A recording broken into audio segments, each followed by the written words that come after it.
Feras, welcome to the podcast. Great to have you on.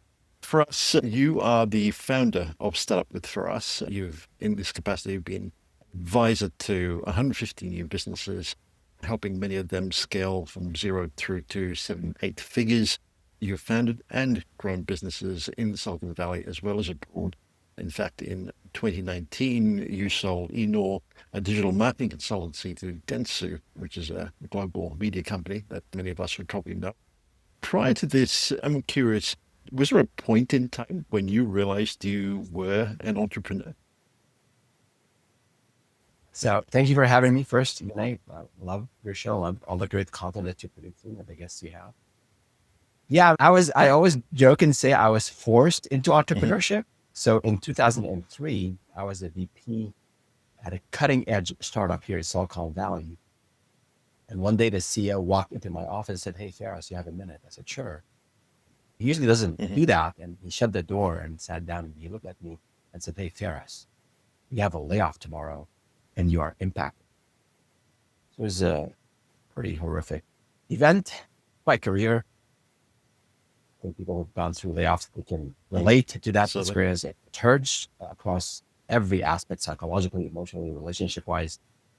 But yeah, I couldn't get a job for I think 2 months. I was sending resumes every day. I couldn't get one interview. It was a tough market, similar maybe to now. So I spoke with a friend of mine and he said, "How about we start a business together?" So we did.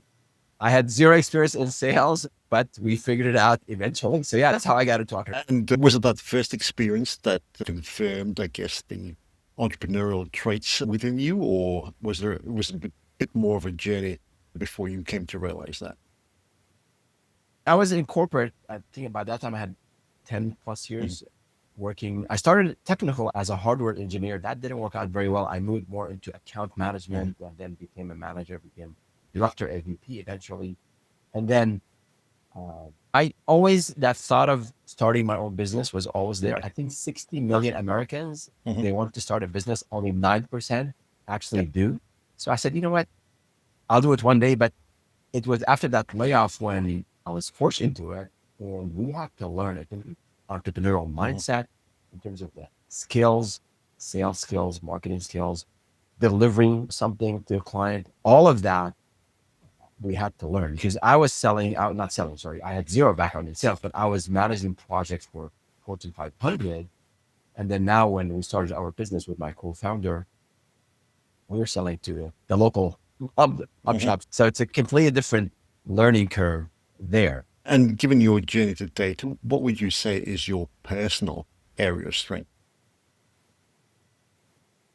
I took a bunch of tests. I think the one that I liked the most was the name now slipping the skills test. Yeah. I'll remember it in a second, but it looks at 32 attributes. So execution and learning were near the top. Mm. And I took the test, I think, over span of 5 years twice. Both tests came out the same. So I'm the type where I want to get stuff done. That's just me. That's moving Mhm. too fast for my own good. And I think learning something that I learned a lot from other people that I've talked to from entrepreneurs and also in my personal life and other mentors. You have as an entrepreneur, if you're not learning new things, if you're not getting these days into AI and see how you can apply AI in your processes and systems, if you're not looking at market trends in the US now, if you sell to the government and you're not paying attention to what's going on in the Mhm. government, it's not political, but just learning about not just skills, but also about the market and the surrounding. If you're not learning, I don't think we can grow.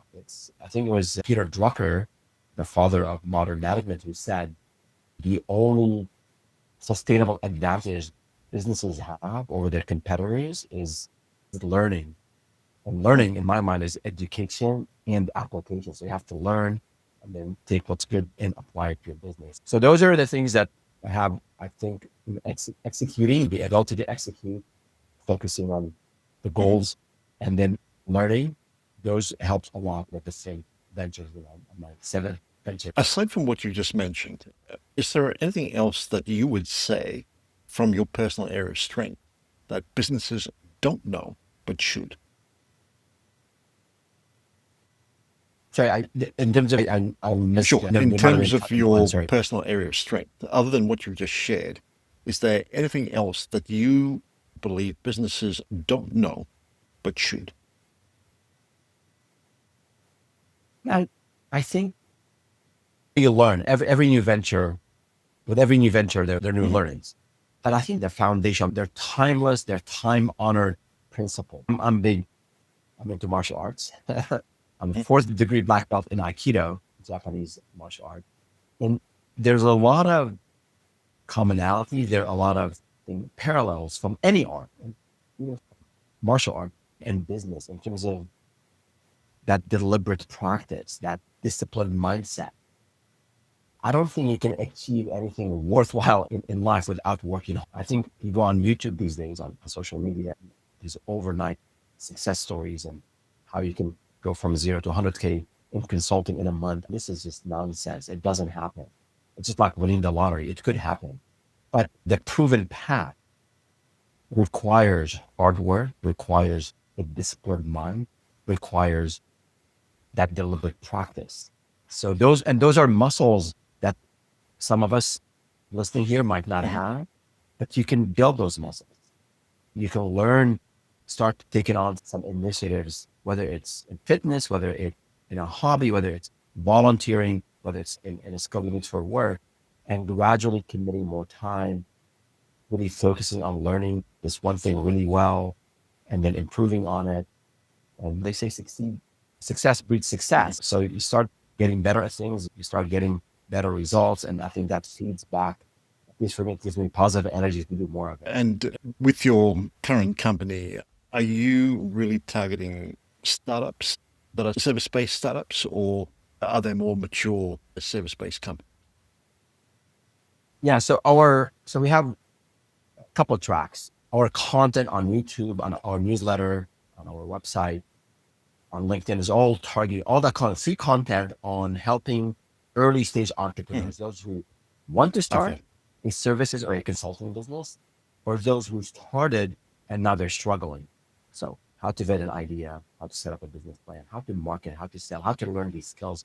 Of 70% of founders, they come to business without sales and marketing Mhm. backgrounds. So how to overcome those challenges, those fears, how to hire people, how to hire the right people, how to look at the numbers. So we provide a lot of free content on these stage entrepreneurs. On the consulting side, we do have some services for those who are very established, those who want to grow. Maybe they want to go from half a million to a million in revenue. They're stuck. Someone who wants to exit the business, they don't have a succession plan, or they want to maybe sell the business. So we do have, that's more on one-on-one Right. consulting for those who are more established, been around for a while. But most of the content that you see us producing is for the early. Your past successes will lend credibility to what you do and what you share with many companies. I'm curious though, given perhaps the fact that someone may not have been exposed to your content before, or may have just heard about you through a referral and they try to get in touch with you and your team, what would you say are critical elements to trust building, at least initially? Good question. Actually, what I posted today on LinkedIn is about at first in 22 years of B2B business and sales that we closed by a 5-figure deal in one day. The lead called, spoke with the lead, signed the contract in the afternoon.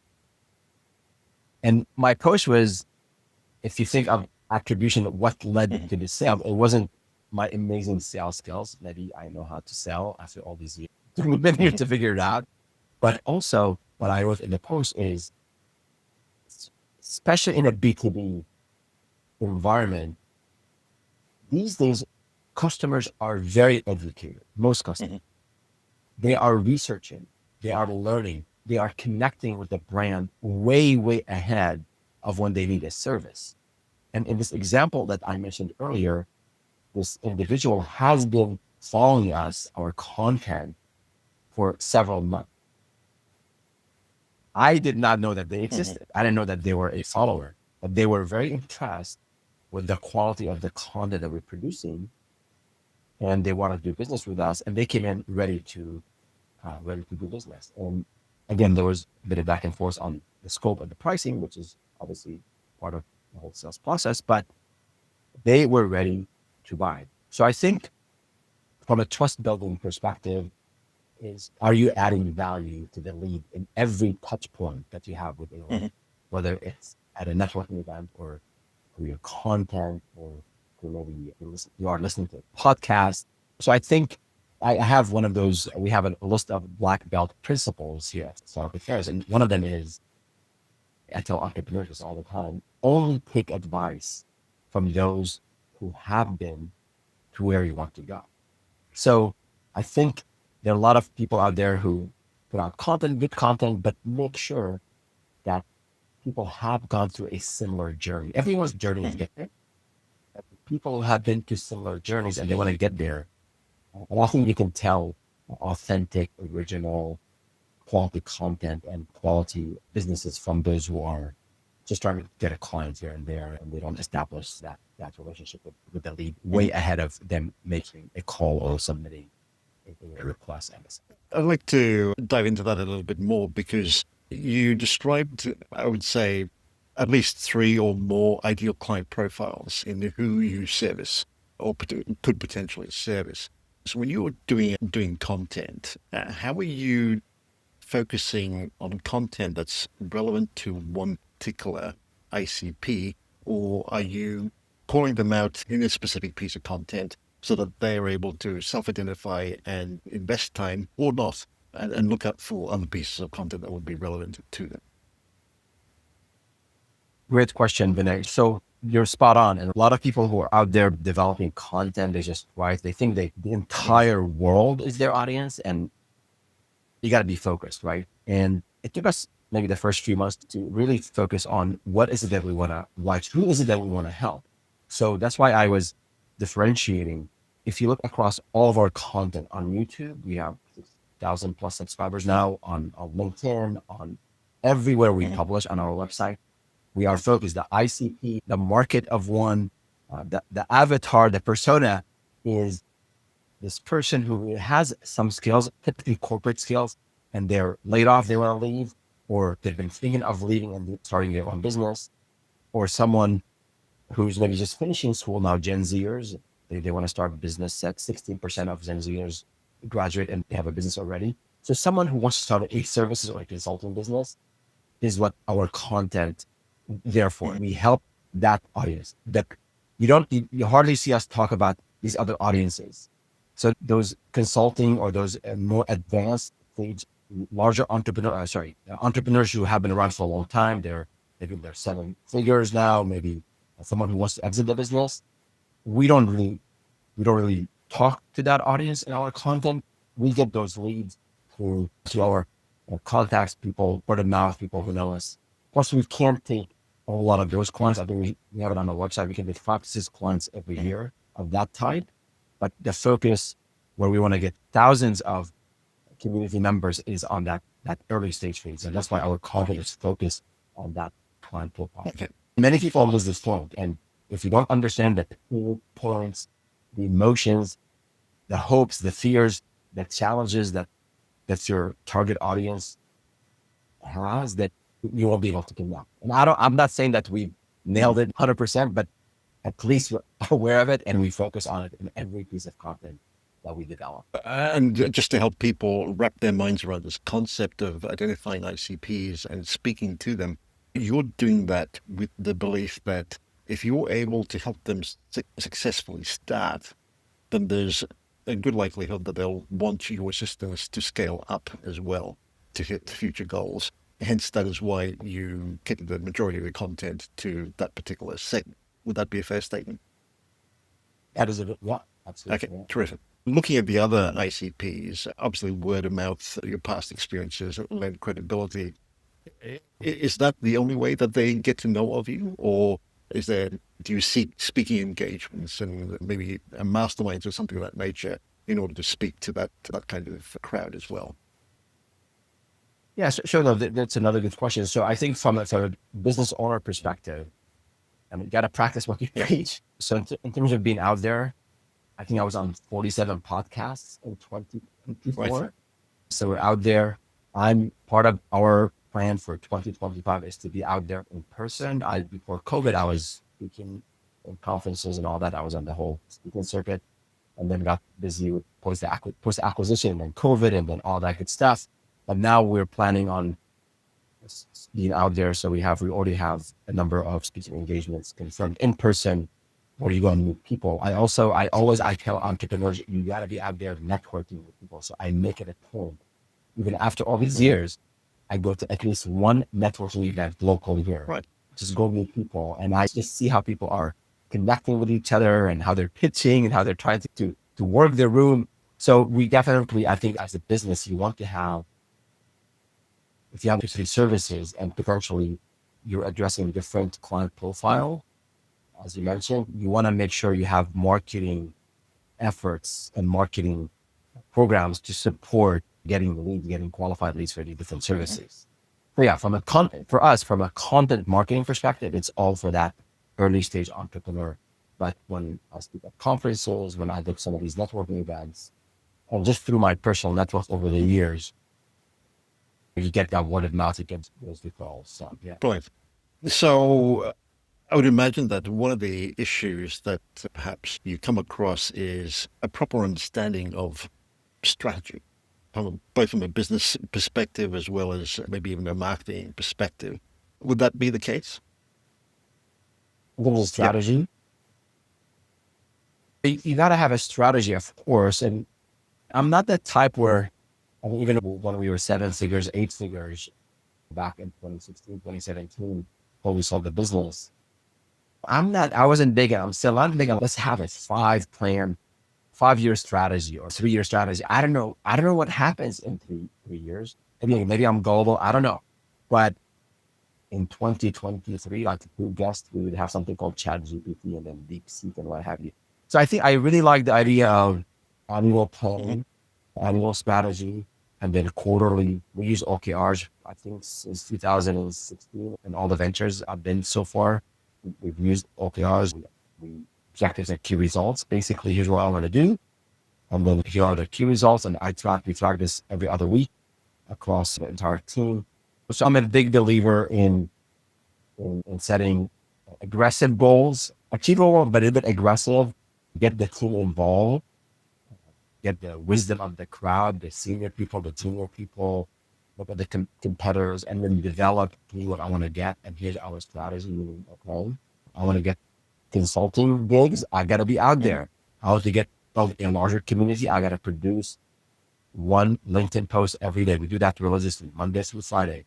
One YouTube video a week. This is part of the execution, but the strategy is expand our community because we invest heavily in content marketing, and then do specific programs to get the other leads for the consulting businesses. So yes, on strategy, I think Jeff Bezos says you got to be fixed on your goal. That's very, very flexible on the way to get Hmm. there. I'm rephrasing here, but spot on. There's so many changes that happen around Sure. us that you have to be really flexible in how you go about growing the business. Again, if we could double click a little bit into that, when I speak to most people, their North Star metric tends to be a revenue figure.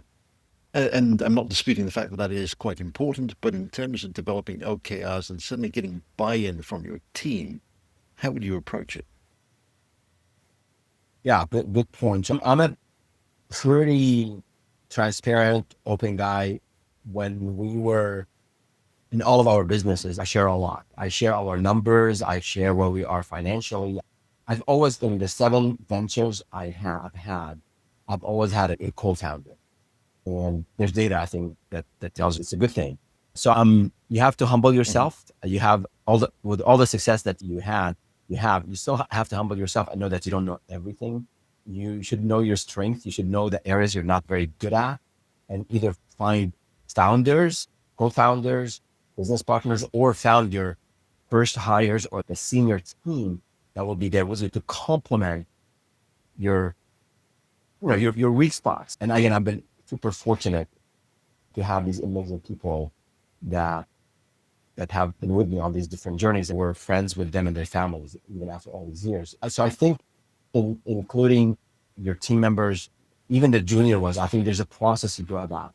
You might be the most knowledgeable person about a certain area, but this young kid who just graduated, he or she might know a whole lot more about, I don't know, TikTok or just micro influencers than you will ever know about it. So I think you can, not I think, what the way we do it is that, let's say for Q2 of this year, second quarter. So we will say, okay, around mid-February, like the middle of the first quarter, we'll take a look at our OTRs that we set up for this quarter.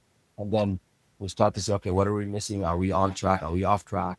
And then before the end of the quarter, we realigned and set up the goals for the next quarter. And then we dedicate sessions. We have it on our calendar so that we get the input from everyone. So everyone goes through, here's what we want to do as a business. You have to be very clear as a business owner, as a founder, as a manager. Here's what I want to accomplish. And then have people tell you how they can help you achieve that vision. I think that's really important. And you do it systematically and you do it genuinely. Like, you don't just send them your plan and give me your feedback tomorrow morning. And then this is the plan for the year. You're not going to get the buy-in. And you'll miss out on amazing creative juices. When you get people together, even virtually or in person, and you brainstorm and people come in with it and they've done their homework in terms of researching their own areas, researching the competition, and talking to customers, bring all that in.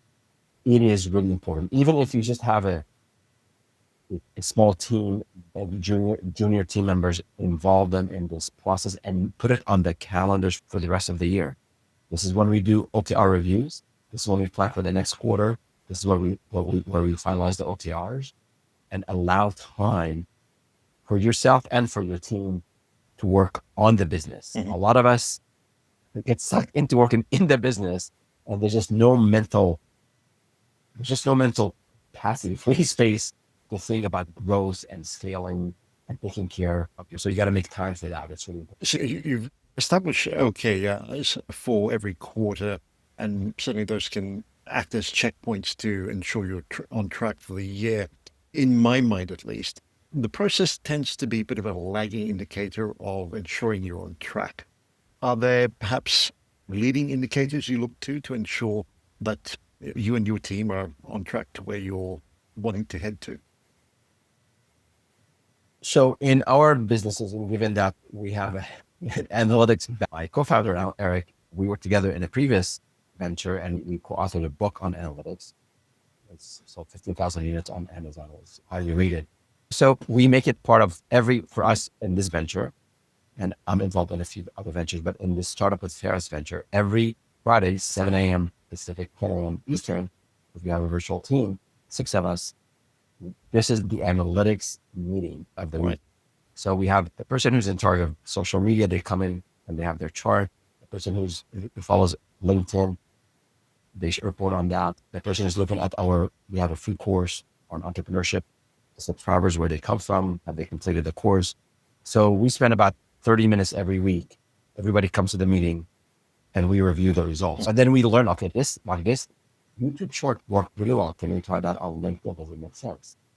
This thing nobody opened this email. Okay, maybe change the subject line and resend it. So we do have that religiously.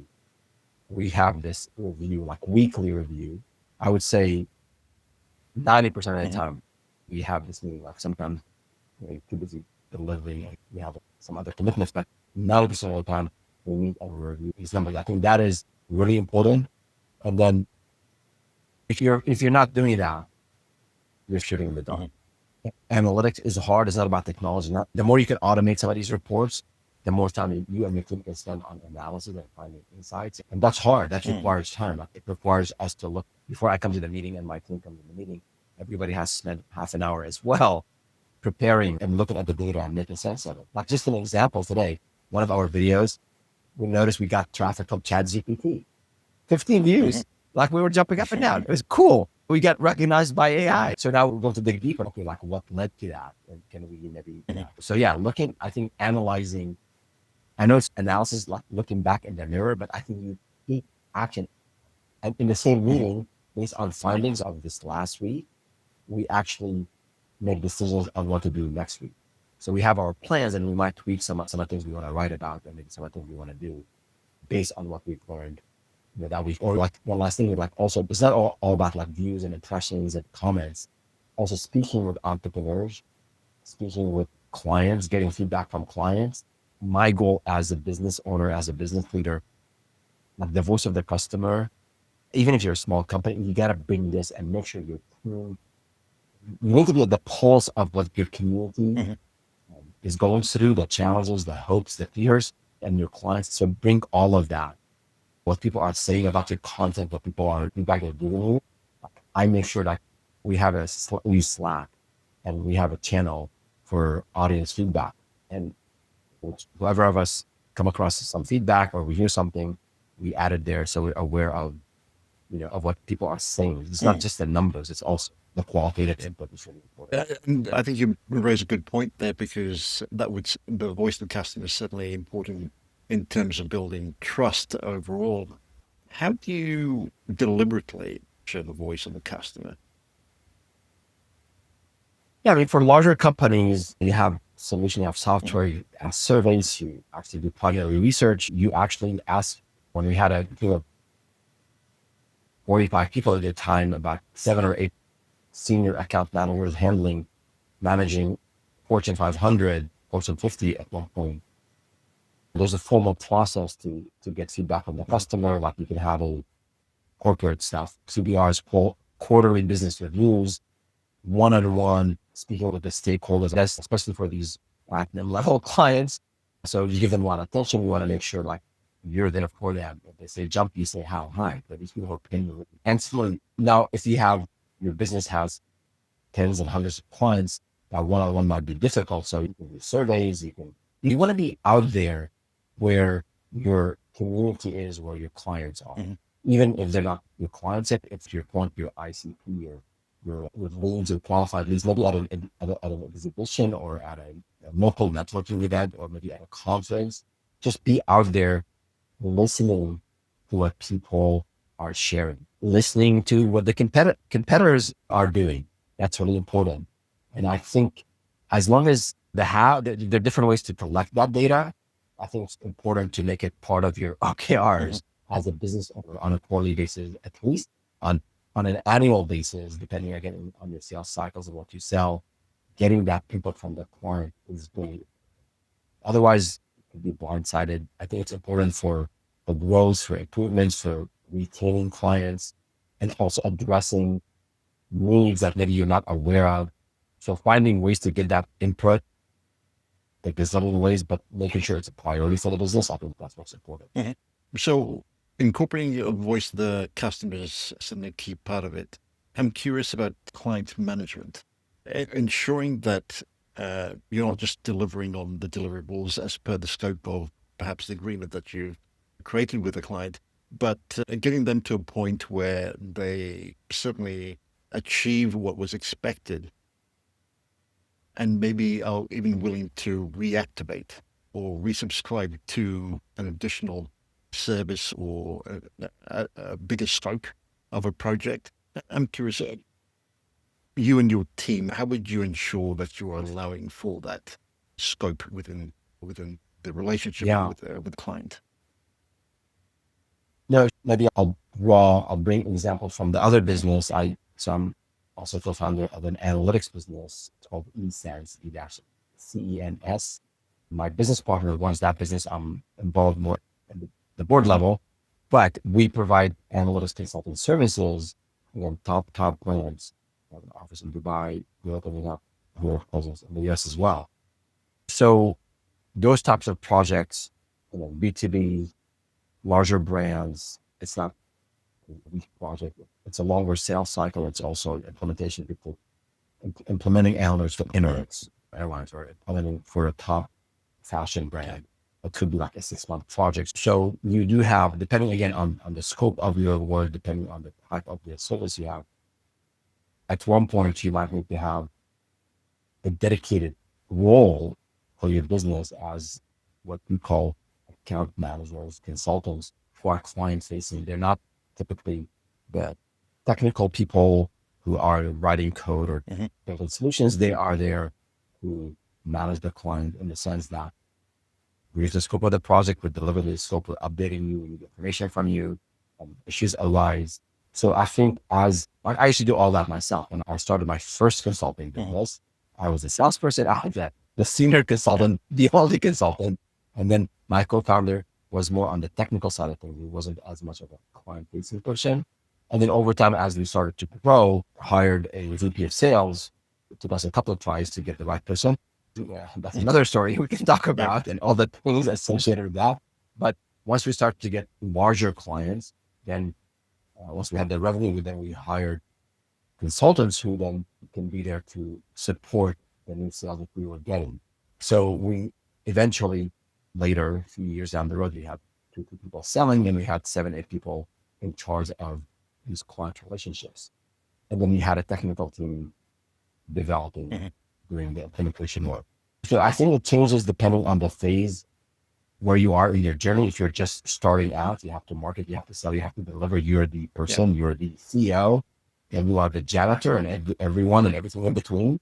But as the business grows, you definitely want to have more defined roles for people to help you grow the business. Otherwise, if you're not hiring, if you're not going to have systems, if you're going to have people doing things that everything is coming back to you, then it's going to be really hard to grow. Probably not very possible to grow significantly. I know we've covered a little bit of ground, but we probably only just touched the tip of the iceberg, so to speak, at the intersection of building trust and strategic growth and scaling a business. Do you find that there are perhaps a couple of areas that don't get talked about very much? If so, what would they be? Building trust with the clients or with your With your team, clients? with your clients. So I think I borrowed this from the king. Picasso said, good artists borrow and great artists steal. Sure. The thing was, McKinsey they used to have this tagline. I don't know if they have it. Well, the advisors to the world top brands or something like that. Trusted advisors. I like that, trusted advisor. So when you are, sales is another thing, but when you are the consultant, you are the account manager,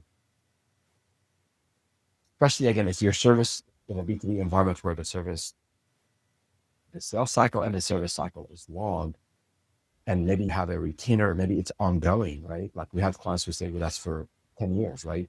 So the account manager has over time, if if the chemistry is not there, if the customer is not, they don't become like really good friends after a while, like something is wrong. So on one hand, to your point, you are building this trust. Just naturally, you're meeting with the client every week. You're helping them out. You're there for them when they have an issue. You got their back. They got your back. So you're developing this friendship, this maybe not personal friendship, but maybe business friendship, industry friendship. And over time, that's great. But then you want to sell to them, right? So I think if a lot of us, we think of sales as a dirty word, right? Especially those of us who don't come from a sales background. Oh my God, like you're going to think bad of me. But no, we are helping them out. If a client has any, let's say you're a copywriter and you sign up to, very simple example, you sign up to do five blog posts a month for your client. They're happy with you and they love what you're doing and the blog posts are getting traffic. Maybe you can poke around and see if they have a newsletter, right? And maybe you can pitch that idea to them and show them how you can help their business get more leads and retain their clients, right? With a solid newsletter. And then you can also add to that service, you can help them with their maybe social media posts, because you have writing is something that you're strong at. So I think if you come across like a used car salesperson, as we say around here, and you're just trying to pitch and sell, that's going to erode that trust. So I think there's a way to do it with finesse. There's a way to do it where you really care for the client. You want to take care of them. And at the same time, you want to make a lot of money. So I don't see this as there's no tension there in my mind, because it's sales and business is all about relationships. And sometimes you have the perfect service and the client needs it. Timing is just not right. The client is busy with other initiatives. They don't have the budget. They love you. They want to buy more from you, but the timing is not right. So what are you going to do? You can't force this on them. So I think the more we invest in building this trust bank account, just like in a relationship, I've been married for a long time, so I can talk about that. The more you deposit, I think Stephen Covey talked about this, and the more you deposit in this emotional bank account, the more you can get away with in the future when you need to withdraw from that bank account. So the same thing I think with clients, you really want to help them. You really care about their bottom line. You bend over backward for them. And I think 9 out of 10, they'll reciprocate. Once in a while, they'll have this jerk of a person or whatever, nasty person, whatever they won't, but life will take care of them. But in most cases, I think if you build that relationship and take care of the client and be there for them, they'll reciprocate and they'll come back to you. And even if they can't do it maybe at that same company, when they move on to the other company, they will remember you. This vendor was amazing. This consultant was amazing. And I'll just end this note here, with the Essence business, we have an international beauty product, top line. Without mentioning the name here, they had worked with us many years ago. And then this one person, the director, amazing guy, he moved around and then he still remembered how we helped him when there was an issue with analytics and he needed to produce a report. So he reached out to this new company, Essence, many years later, and he still remembered how we took care of him all day and asked us to be to bid on that RFP that they had, the request for proposal. And we had to still win on our merit and on our accomplishments and our experience, but he really wanted us in.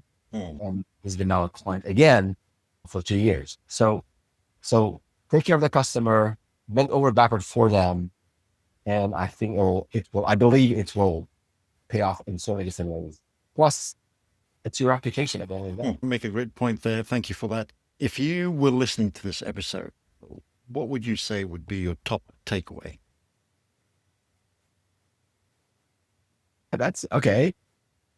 I think I'd go back to, for those who want to grow, for those who are entrepreneurs, want to be entrepreneurs is hard. I always say it's 5 times harder than most people. Yep.